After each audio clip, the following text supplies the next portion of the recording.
আমি একটু কথাটা ভিন্নভাবে বলতে চাই। আমি হাসনাত আবদুল্লাহর কথা একদম বিশ্বাস করছি। মনে প্রাণে শয়নে স্বপনে গোপনে আপনে যা আছে সব জায়গায় বিশ্বাস করছি হাসনাত আবদুল্লাহ একদম ফ্রেশ।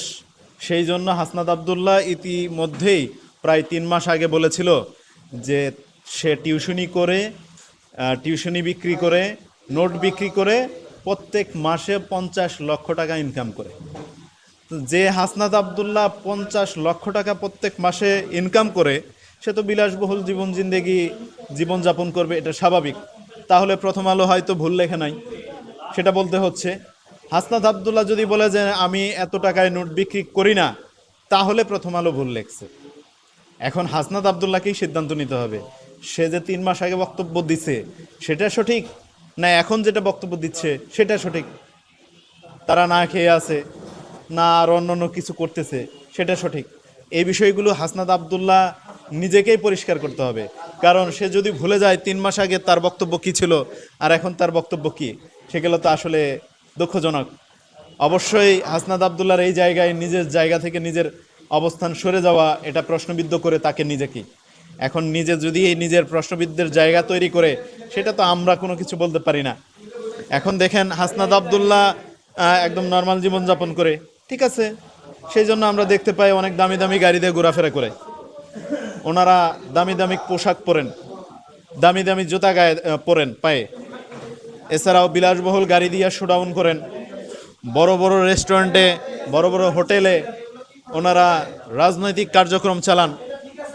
ওনারা খুবই দরিদ্র, ওনাদের বিলাসবহুল কোনো জিন্দেগি নাই। আমরা যারা আছি, আমরা খুব বিলাসবহুল জিন্দেগি যাপন করতেছি। বিশ্বাস যদি না হয় আমাদের দিকে তাকায় দেখেন, আমাদের অফিসের দিকে তাকায় দেখেন। আর আমরা যে সকল গাড়ি দিয়ে বের হই ঢাকা শহরে, সেই গাড়ির দাম কত সেটাও আপনারা একটু হিসেব করবেন। তারা তো একদমই বিলাসবহুল জিন্দেগি নাই। আমরা বড় বড় হোটেলে প্রোগ্রাম করতেছি, তারা করতেছে না। আমরা রাস্তায় করতে পারি না। তো বিষয়গুলো একটু ওইভাবে আপনাদের লক্ষ্য নেওয়া উচিত। এখন প্রথম আলো, ডেইলি স্টার ভারতের তাবেদারি করবে, এটা স্বাভাবিক, আমরা এটা বিশ্বাস করি। কিন্তু প্রথম আলো, ডেইলি স্টারের সাথে তাদের সম্পর্কটা কি, সেটাও আমাদের জানা দরকার। যখন প্রথম আলো, ডেইলি স্টারের মতো এই কুখ্যাত মানে তথ্য সন্ত্রাসদের বিপক্ষে আমরা কথা বললাম, তখন দেখি তাদের পক্ষ নিয়ে তারা প্রশাসনকে ইনস্ট্রাকশন দেয় যে প্রথম আলো, ডেইলি স্টারের সামনে যারা আন্দোলন করতেছে তাদেরকে গ্রেপ্তার করেন, তাদেরকে লাঠিপিটা করেন। আর এই প্রথম আলো, ডেইলি স্টার এখন হাসনাত আবদুল্লাহর বিপক্ষে বলার কারণে তাদের কাছে খারাপ হয়ে গেল। এটা তো আসলে দুঃখজনক। প্রথম আলো, ডেইলি স্টারের সাথে এই সম্পর্কটা এইভাবে খারাপ হওয়াটা উচিত হয় নাই। নিজেরাই এইভাবে নিজেদের মধ্যে দ্বন্দ্ব তৈরি করা উচিত হবে না। এটা আমরা করলে হয়তো মানাইতো, কারণ আমরা প্রথম আলো, ডেইলি স্টারের কার্যক্রম দেখতে পারি না, তারা ভারতের পক্ষে কাজ করে। হ্যাঁ, সেই জন্য আমরা তাদের এই সব কার্যক্রমকে আমরা ঘৃণা করি।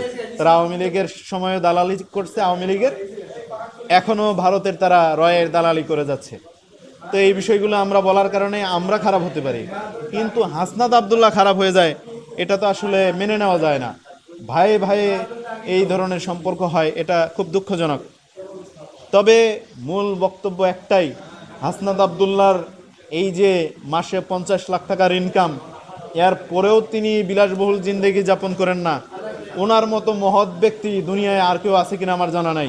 যেমন কিছু কিছু সময় আমরা দেখতে পারি রাস্তায় কিছু ভিক্ষুক ভিক্ষা করে 5 তলা ভবনের মালিক হইয়া। এখন এরকম কোনো ঘটনা ঘটলো কিনা সেটাও সন্দেহাতীত, আমি বলছি না, তবে সন্দেহাতীত, সন্দেহ লাগে আমার কাছে। বাকিটা জনগণ বলবে, তারা উত্তর দিবে।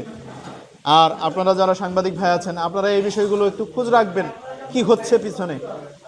আর আমরা জানতে পারলাম বিভিন্ন সময় বিভিন্ন জায়গায় বিভিন্ন নিয়োগ কাণ্ডে ওনারা জড়িয়ে পড়তেছেন, সেই টাকাগুলো লেনদেন হচ্ছে। হয়তো ওনারা, হাসনাত আবদুল্লাহ এই ভাগটা পায় নাই, সেই জন্য একটু উনি বিলাসবহুল জিন্দেগি যাপন করতে পারতেছে না, সাধারণ জীবন জিন্দেগি যাপন করতেছে। আর ওই যে নারায়ণগঞ্জে দেখতে পেলেন একজন সমন্বয়ক গ্রেপ্তার হইলো, ও বেশি ভাগ পাইছে, সেই জন্য ও গ্রেপ্তার হয়েছে।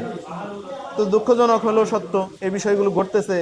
সিটি কর্পোরেশনের 2জন প্রশাসক নিয়োগ হইলো, আমরা ভাষা ভাষা কিছু সংবাদ পাইলাম 150 কোটি করে 300 কোটি টাকা এখানে নাকি প্রশাসক নিয়োগে ব্যয় হয়েছে। এই টাকাগুলা ওনারা হয়তো বাক পান নাই। বাকিটা ইতিহাস জানি না আমরা আর কি। ধন্যবাদ।